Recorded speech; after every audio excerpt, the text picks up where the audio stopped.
दिलशु Akhtar, chemistry faculty of IIT NEET at Saint Joseph school. आज हम पढ़ेंगे रिलेशन एंड इक्वेशंस के बारे में। ठीक है, रिलेशन एंड इक्वेशंस के बारे में पढ़ें। चलिए स्टार्ट करते हैं।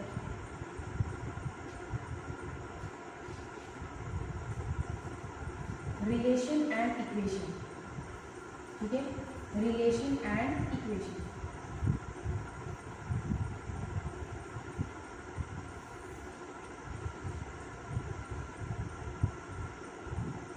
चलिए देखते हैं, हम रिलेशंस के बारे में देखते हैं। देखिए, रिलेशन में हम देखेंगे, इसको हम इतने में कैटेगराइज कर सकते हैं। इसको जैसे हम डायरेक्ट मेथड से, ठीक है, डायरेक्ट रिलेशंस निकाल सकते हैं। दूसरा आता है आपका रिलेशन बिटवीन कोऑर्डिनेट वेरिएबल। ठीक है, कोऑर्डिनेट वेरिएबल।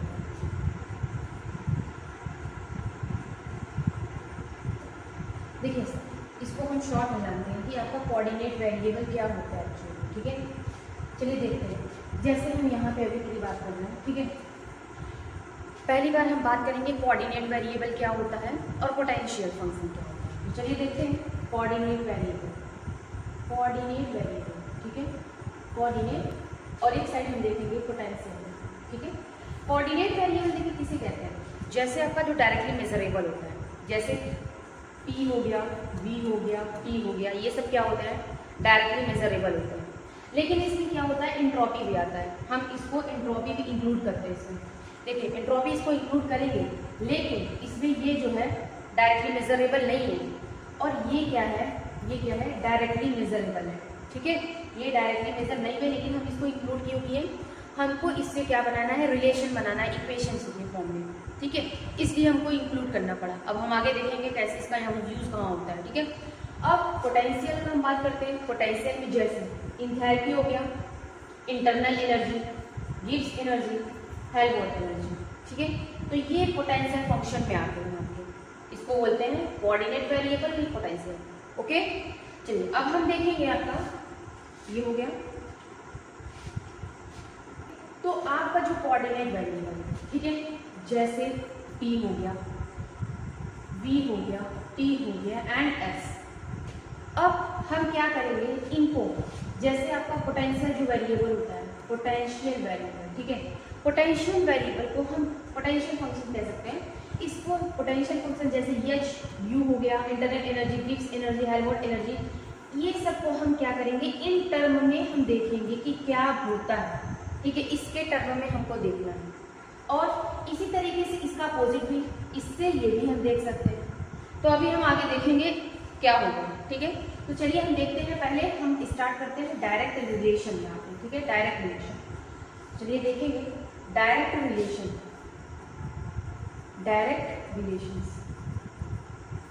चलिए इसको हम क्या करते हैं, किसके अकॉर्डिंग करते हैं। पहले बेसिक पैरामीटर बताया था आपको, ये हो गया बेसिक पैरामीटर। बेसिक पैरामीटर को हमको पढ़ना है, तो इसमें आप क्या देखेंगे, जैसे आइडियल गैस इक्वेशन आता है। ठीक है, आइडियल गैस इक्वेशन क्या होता है, PV = nRT। ठीक है, ये होगा। और इसको हम दूसरे तरीके से कर सकते हैं, किसके जरिए, लॉ मेथड से, लॉ के जरिए। जैसे इसमें आ जाएगा फर्स्ट लॉ, और फर्स्ट लॉ में क्या होता है आपको पता है, इंटरनल एनर्जी = dQ + dW, ये होता है। सेकेंड लॉ भी आ जाएगा, सेकेंड लॉ। ठीक है, सेकेंड लॉ की हम बात करेंगे तो क्या हो जाएगा, dQ/T = dS। ठीक है, ये होता है सेकेंड लॉ। अब हम इसको थर्ड में के हिसाब से लेके कैटेगराइज करेंगे, तो डिफिनीशन के जरिए, बाय डिफिनीशन के जरिए इसको देख सकते हैं डायरेक्ट रिलेशन को।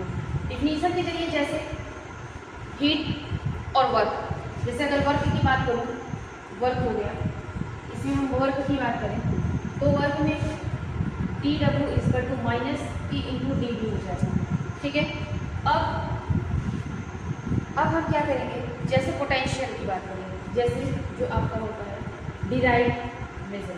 ठीक है, डिराइव्ड वैल्यू या फिर हम इसको पोटेंशियल भी बोल सकते हैं। क्या होता है, enthalpy, gives energy, internal energy, Helmholtz energy. कितना हो जाता है।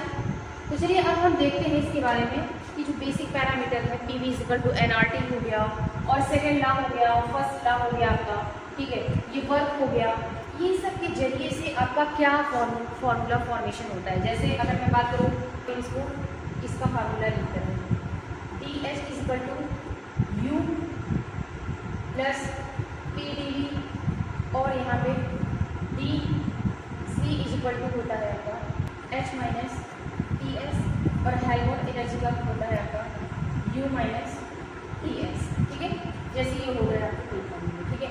अब हम क्या करेंगे, एक ये हो गया, 2 3 4 5 6 7, अब इसके टर्म में हम देखते हैं, ठीक है। जैसे फर्स्ट और सेकंड लॉ से हम देखते हैं आपका ये वाला, ठीक है। इससे देखते हैं इसका फार्मूला यूज़ करके हम आगे देखेंगे कि कैसे इसका फॉर्मेशन होता है, ठीक है। तो चलिए हम स्टार्ट करते हैं। जैसे हम एक क्या करते हैं, एक यहाँ पे हो गया आपका, जैसे पहला फार्मूला में हम क्या लिखते थे, P V equal to N R T, ठीक है। सेकेंड क्या था आपका, D U equal to D Q plus D W, okay. Third आपका था D W equal to minus P D. Fourth था आपका ये हो गया, फोर्थ था आपका S equal to U plus P D, G equal to U minus T S, sorry H minus, ठीक है। और हेल्महोल्ट्ज एनर्जी का था आपका यू माइनस टी एस, ठीक है। अब हम क्या करेंगे, इतने से हम देखते हैं आपका जो फॉर्मेशन होता है कि क्या बनता है, ठीक है। ये रहे आपके वहाँ पे, इतने फार्मूले से हम क्या करेंगे आपका देखेंगे, ठीक है। ये हो गया 1 2 3, एक फार्मूला ये भी, ठीक है। एक फार्मूला है आपका D Q equal to T D S, ठीक है। ये यानी हम क्या करेंगे, इतने फार्मूले से हम देखते हैं कैसे क्या फॉर्म होता है, ठीक है। तो चलिए हम देखते हैं, एक क्या करते हैं, एक बॉक्स बनाते हैं, ठीक है। एक बॉक्स के अकॉर्डिंग देखेंगे, जैसे हम यहाँ पे एक बॉक्स बनाते हैं, ठीक है। यहाँ पे हम क्या करते हैं, एक बॉक्स बनाते हैं, और इसको हम क्या करते हैं, एक तरीके से पी, सॉरी यहाँ से हम इसको दे देते हैं, जैसे एस पी टी पी, इसको हम किसी भी तरीके से याद कर सकते हैं आप, ठीक है। एस पी टी पी से हम इसको क्या करते हैं, डिनोट करते हैं, ठीक है। अब हम किसी एक फार्मूले से यूज़ करके हम बता सकते हैं कि इनके बीच में क्या होना चाहिए, ठीक है। चलिए हम देखते हैं। जैसे फर्स्ट लॉ है आपका, क्या है, फर्स्ट लॉ आपका है आपका Q equal to D Q plus D W, ठीक है। ये अब हम क्या करेंगे, यहाँ पे D U equal to D Q की जगह पे आप क्या लिख सकते हैं, टी डी एस लिख सकते हैं, T D S plus D W है, तो डी डब्ल्यू की जगह पे आप लिख सकते हैं माइनस पी डी, क्या लिख सकते हैं, माइनस पी इंटू डी। अब देखिए इसके टर्म में हम क्या है, डिफरेंशियल फॉर्म में देख रहे हैं, तो टी इंटू डी एस, और इसके भी फॉर्म में देख रहे हैं, तो टी इंटू डी वी। इसका मतलब ये जो इंटरनल एनर्जी है ये इस पे और इस पे डिपेंड कर रहा है, तो इसका मतलब यहाँ पे देखिए यस और वी, इनके बीच में क्या होना चाहिए, यहाँ देखिए इनके बीच में, यानी यस और बीच में क्या होना चाहिए, इंटरनल एनर्जी। इसका मतलब यहाँ पे क्या हो जाएगा, यू, ठीक है। इस तरीके से हम फॉर्म कर इसका करके बता सकते हैं। जैसे हम कहे थे ये सब पैरामीटर, वैसे पैरामीटर, इससे हम यूज़ करके पोटेंशियल को हम फाइंड आउट करेंगे और इसका अपोजिट करेंगे, ठीक है। ये हो गया फर्स्ट। अब इसी तरीके से हम क्या करते हैं, सेकंड को देखते हैं। जैसे सेकंड है आपका एच इक्वल टू, आगे देखते हैं,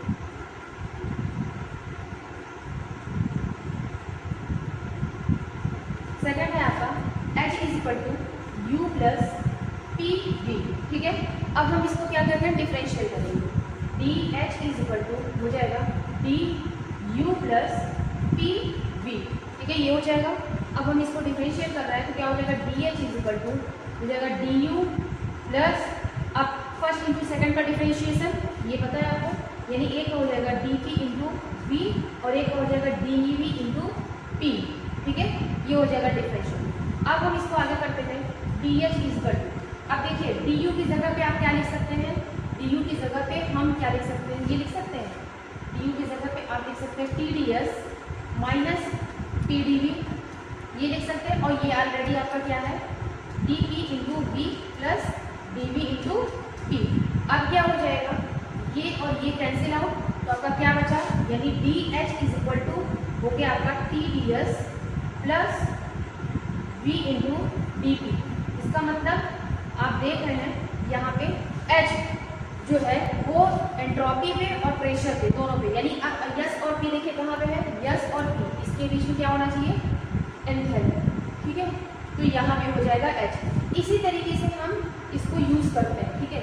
अब हम चलिए देखते हैं थर्ड, गिब्स एनर्जी की बात करते हैं, ठीक है, गिब्स एनर्जी। तो चलिए आपका ये थर्ड है, हम गिब्स एनर्जी की बात करते हैं। तो G is equal to H minus T dot S, ये है। अब हम इसको इसी तरीके से क्या करेंगे, डिफरेंशियल करेंगे, टी हो जाएगा D H minus T into S, okay. अब क्या करते हैं, इसको फिर से डिफरेंशिएट करते हैं इसको, तो ये हो जाएगा D H minus first into second का डिफरेंशिएशन हो जाएगा डी टी इंटू एस, और एक का हो जाएगा ब्रैकेट ओपन करते हैं, ओके। तो ये क्या हो जाएगा डी एच इंटू टी, ये हो गया।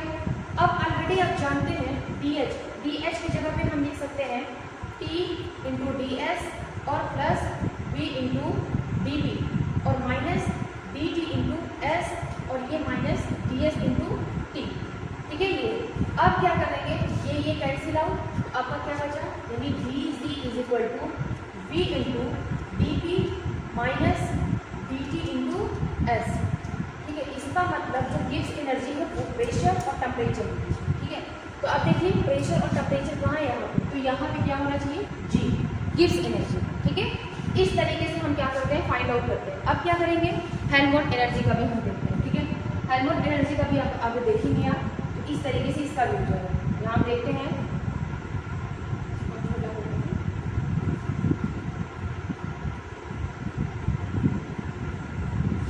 चलिए इसी तरीके से हम क्या करेंगे, हेल्महोल्ट्ज एनर्जी का देखेंगे। तो इसका फार्मूला है A is equal to U minus T dot S, ठीक है। तो चलिए इसको डिफरेंशिएट करिए, D A is equal to हो जाएगा D U minus T S, ठीक है। अब इसको करेंगे आप, तो क्या हो जाएगा, D A is equal to D U minus, अब फर्स्ट इंटू सेकेंड का डिफरेंशिएशन हो जाएगा minus D S into T, ठीक है, ये हो गया। अब देखिए टी ए, अब यहाँ पे डी यू है, डी यू की जगह पे आप लिख सकते हैं T D S minus T D V, ठीक है। अब यहाँ पे minus D T into S minus D S into T. अब टी डी एस यहाँ लिखे, ये कैंसिल आउट, तो आपका क्या बचा, यानी D A is equal to minus P D V, ये हो गया, और minus D T into S. इसका मतलब जो हेल्महोल्ट्ज एनर्जी है वो वॉल्यूम और टेम्परेचर पे डिपेंड कर रहा है। तो यहाँ देखिए वॉल्यूम और टेम्परेचर के बीच में क्या होना चाहिए, हेल्महोल्ट्ज। तो ये देखिए आपका, यानी बेसिक पैरामीटर से आप पोटेंशियल को, कोऑर्डिनेट से आप कोऑर्डिनेट वेरिएबल को पोटेंशियल आप कैसे फाइंड आउट किए। तो यहाँ पे एस और बी के बीच में क्या होना चाहिए, यू, और एस और टी के बीच में एच, और पी और टी के बीच में गिब्स एनर्जी, और इसके बाद में बी और टी के बाद में हेल्महोल्ट्ज एनर्जी, ठीक है। तो ये क्या था, आपका मैथमेटिकल तरीका था। मैथमेटिकल तरीके से हम यूज करके देखे हैं बेसिक पैरामीटर को उसके फॉर्म में, मतलब क्या है, कोऑर्डिनेट को पोटेंशियल के फॉर्म में हमने देखे, ठीक है। अब इसी तरीके से D H equal to formula क्या बनता है, इसी तरीके से निकाल के